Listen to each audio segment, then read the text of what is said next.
तुम्हारे आराध्य की प्रतिमा का मुख यहाँ के प्रवेश द्वार की दिशा में होना चाहिए अथवा उनका पृष्ठ।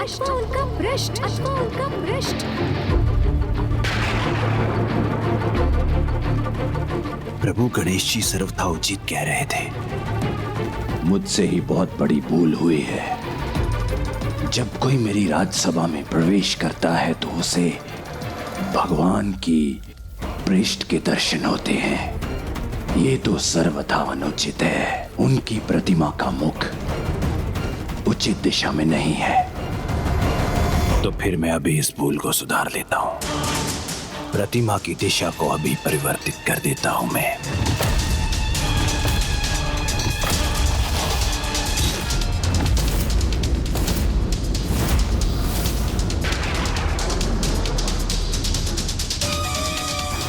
ये त्रिशूल से उस प्रतिमा पर प्रहार करने का महापाप करने जा रहा है।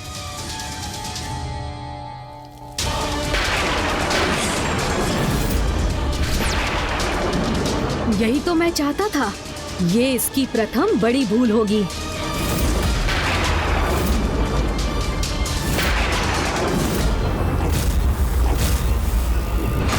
अब ये अचानक रुक क्यों गया गणेश?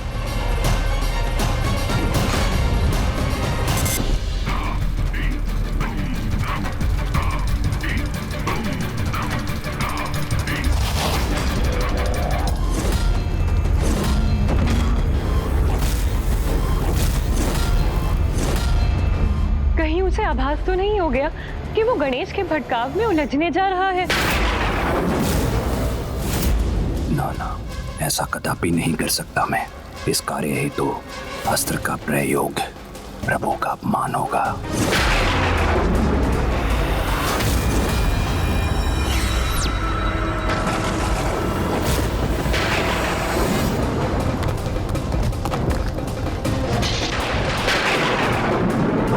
अभी तक भंडासुर ने जो कोई भी कार्य किए वो सब गणेश के नाम का उच्चारण करने के उपरांत ही किए।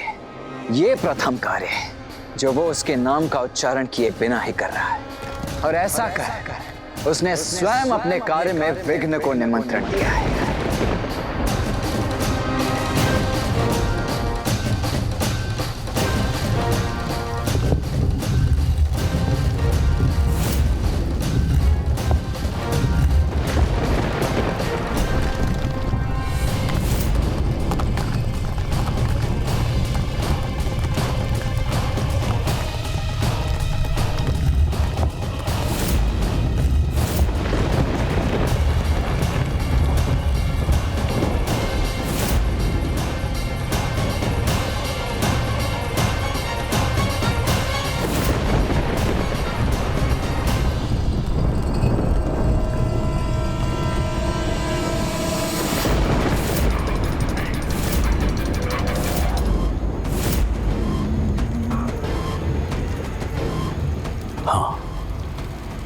अब ये सर्वथा उचित है। हाँ, ये दोष तो सर्वथा उचित है। भंडासुर से भूल तो हो गई, परंतु इसकी क्या प्रतिक्रिया होगी? भैया, मेरे मुख के समक्ष संपन्नता, श्री और समस्त शुभता का वास होता है। और जब पिताश्री ने मेरा शीश विलग किया था तो अभिमान का प्रतीक मेरा शीश पीछे जाकर गिरा था। इसी कारण मेरे पृष्ठ के पीछे अधर्म, दरिद्रता आदि का वास होता है। अब जब भंडासुर के सिंहासन और उसके भवन के भीतर के भाग मेरी पृष्ठ की ओर हैं, तो अपार अशुभ ऊर्जा का वास होगा अमरपुर के भीतर। और साथ ही भंडासुर खंडित शिवलिंग की पूजा के दोष का भागी भी बनेगा। और यही है उसके पतन का आरंभ।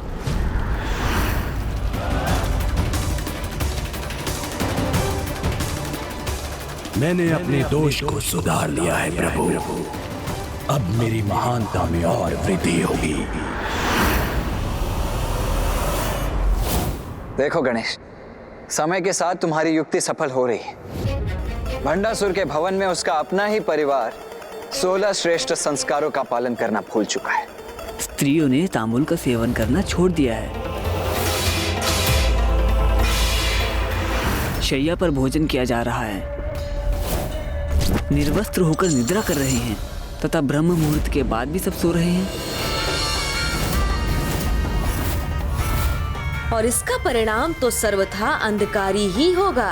भंडासुर की विजय पर रोक लग गई है, उसके दैत्य सो गए हैं, महल के भीतर होने वाले यज्ञ रुक गए हैं। तुम्हारी प्रतिमा का पृष्ठ भंडासुर के भवन की ओर होने से वहाँ सभी उचित आचरण का पालन करना भूल चुके हैं। किंतु भंडासुर नहीं भैया, वो तो अभी भी उचित आचरण पर ही दृढ़ है और हमारा कार्य तो तभी सिद्ध होगा जब वो उससे भटक कर कोई बड़ी भूल करेगा। और समस्त संसार में वो एकमात्र ही है जो भंडासुर को भटकाने में मेरी सहायता कर सकते हैं। कौन अनुज गणेश? कौन है वो?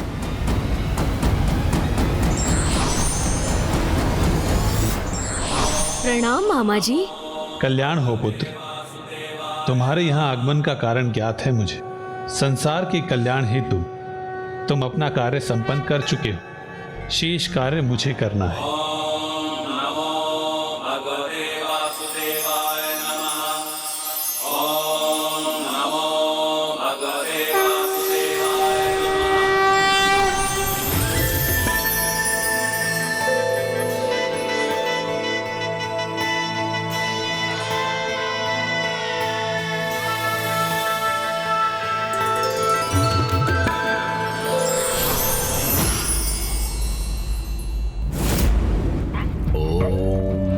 श्री गणेशाय नमः। ओम श्री गणेशाय नमः।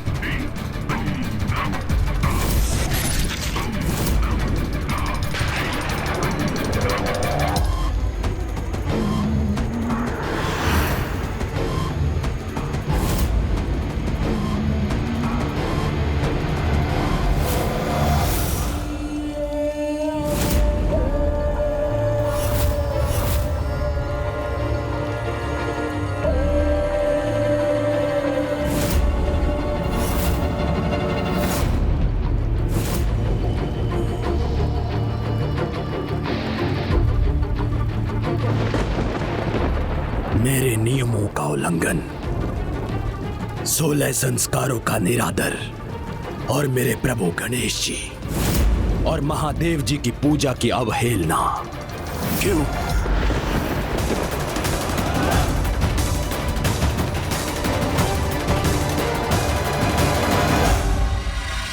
क्षमा कीजिएगा असुर महानायक, कीजिएगा असुर महानायक, कीजिएगा असुर महानायक।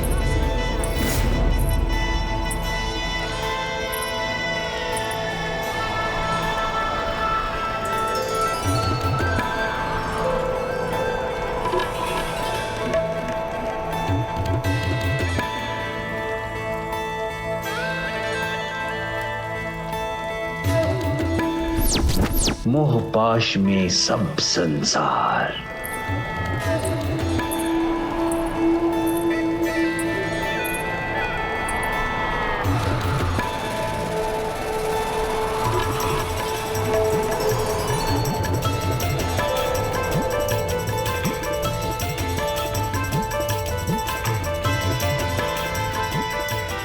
सुंदर, अति सुंदर।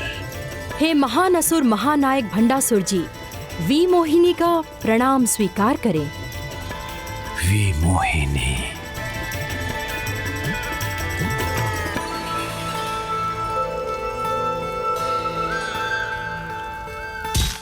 सावधान असुर महानायक भंडासुर, ये विमोहिनी के रूप में देवताओं का ही कोई छल है। विमोहिनी जो नाम और रूप दोनों से ही मोह की पर्याय हो। कौन हो तुम और यहाँ किस लिए आई हो? महान असुर महानायक भंडासुर जी, मात्र मैं एक सेविका हूँ। आपके अधीन होने की लालसा मुझे यहाँ खींच लाई। अच्छा, तो तुम संसार के महानतम असुर भंडासुर की अधीनता स्वीकार करना चाहती हो, किंतु उससे पूर्व यहाँ के नियमों के अनुसार तुम्हें प्रभु गणेश की मूर्ति पर पुष्प समर्पित करने पड़ेंगे। उसके पश्चात देवादिदेव महादेव के शिवलिंग की आराधना करनी होगी।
लेकर प्रतिमा की ओर क्यों नहीं जा रही है?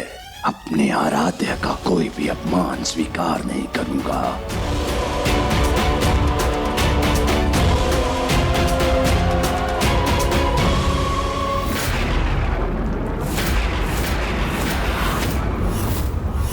मेरे लिए मेरे स्वामी, मेरे आराध्य आप ही हैं।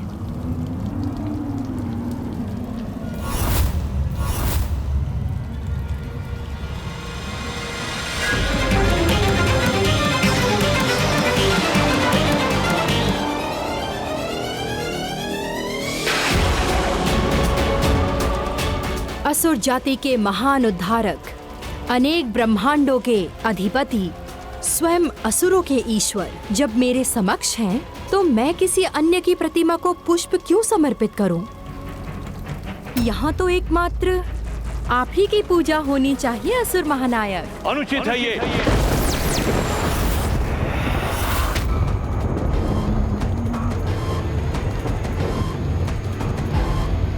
अनेकों ब्रह्मांडों का विजेता हूं मैं, और मुझे असुरों का ईश्वर मानना इतना तो चलता है। किंतु आपके द्वारा ही निर्धारित नियमों को परिवर्तित करना तो असुर महानायक का अधिकार है। उचित है असुर महानायक। फिर आपकी आज्ञा से आज से इस राज्य सभा में यही नियम स्थापित होगा, और सभी आपके चरणों में पुष्प समर्पित कर आपकी ही पूजा करेंगे। ये विमोहिनी जो भी है, इसका आगमन होते ही तुमने अपना विवेक खो दिया है भंडासुर। बुद्धि भ्रष्ट हो गई है तुम्हारी, इसलिए मेरे वचनों का तिरस्कार कर तुमने अपने गुरु का अपमान किया है। स्मरण करो भंडासुर, पूर्व में ही मैंने तुम्हें चेतावनी दी थी, जिस दिवस तुम मेरा अनादर करोगे उस दिवस मैं तुम्हारा साथ छोड़ दूंगा। असुर महानायक के समक्ष इतने ऊंचे स्वरों का प्रयोग करना दुस्साहस मत कीजिए। आप यहाँ से प्रस्थान के लिए मुक्त हैं। जहाँ मेरा मान हो उस सभा में मेरा एक पल भी रुकना असहनीय है।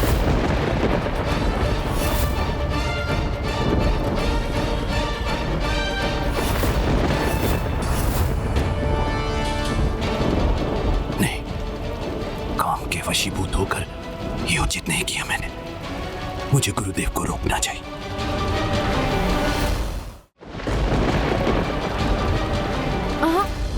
जाने दीजिए उन्हें। आप स्वयं असुरों के ईश्वर हैं। आपको भला किसी गुरु की क्या आवश्यकता है? काम के वश में है संसार। इतने मधुर वचन अनुचित नहीं हो सकते। कहो देवी विमोहिनी, क्या चाहिए मुझसे? मैं और मेरी सखियों की यहाँ निवास हेतु मात्र एक उपयुक्त निवास स्थान। सखिया? अमृत रागन, अवश्य वो भी इसी के समान अत्यंत सुंदर होगी।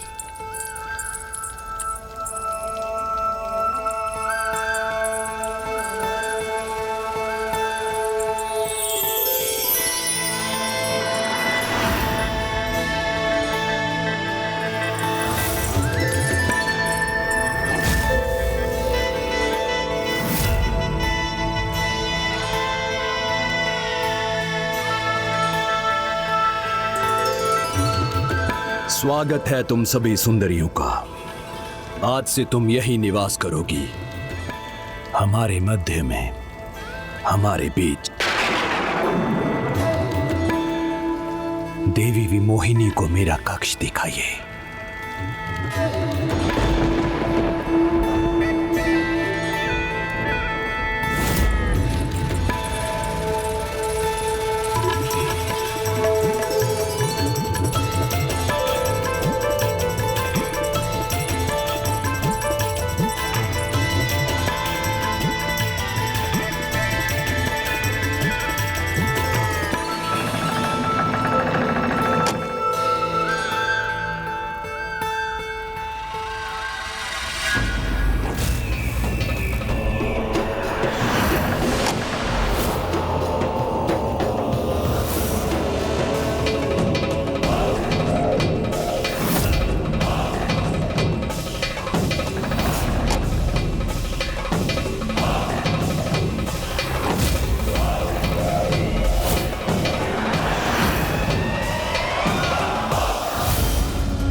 विमोहिनी ने भंडासुर को अपने गुरु के विरुद्ध जाने के लिए मना लिया है और गुरु का ना होना अशुभ है।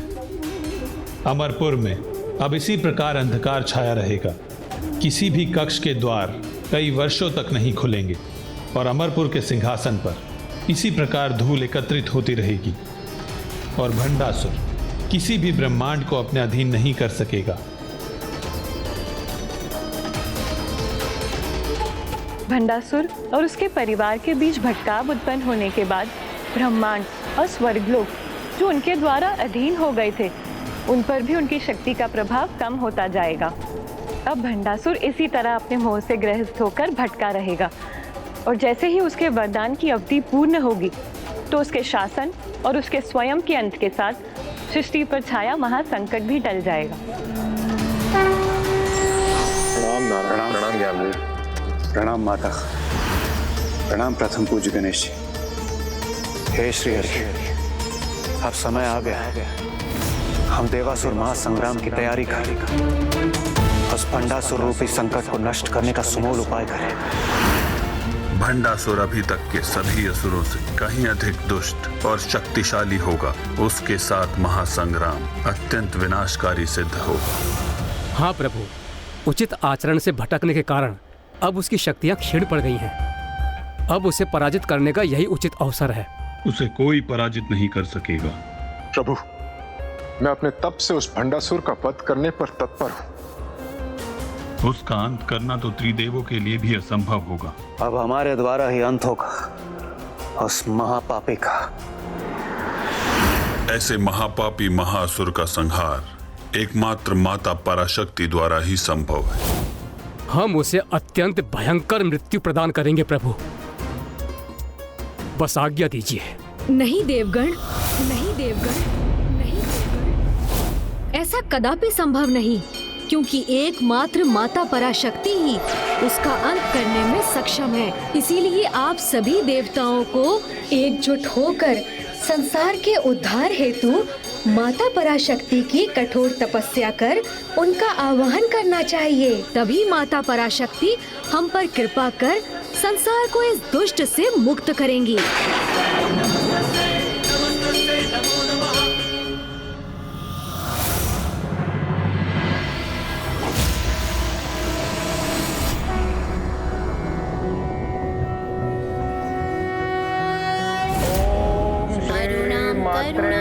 ओम श्री मात्रे नमः।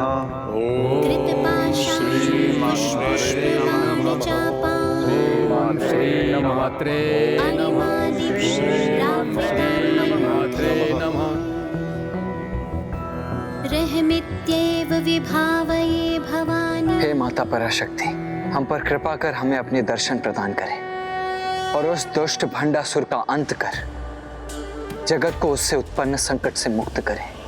भैया, माता पराशक्ति को प्रसन्न कर उनके दर्शन प्राप्त करना इतना सहज नहीं है।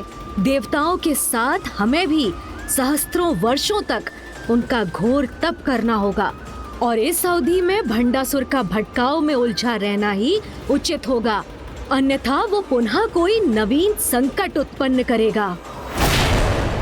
अधर्म कितने भी मुखौटे लगा ले, अंततः उसका वास्तविक रूप सामने आ ही जाता है। देवी विमोहिनी ने आधा कार्य संपन्न कर दिया है। अब माँ पराशक्ति के हाथों इस पाप और अधर्म का अंत होना तय हो गया है। व्यक्ति की सफलता के मार्ग की सबसे बड़ी बाधा उसके अपने विकार होते हैं। उन पर नियंत्रण रखना अति आवश्यक है।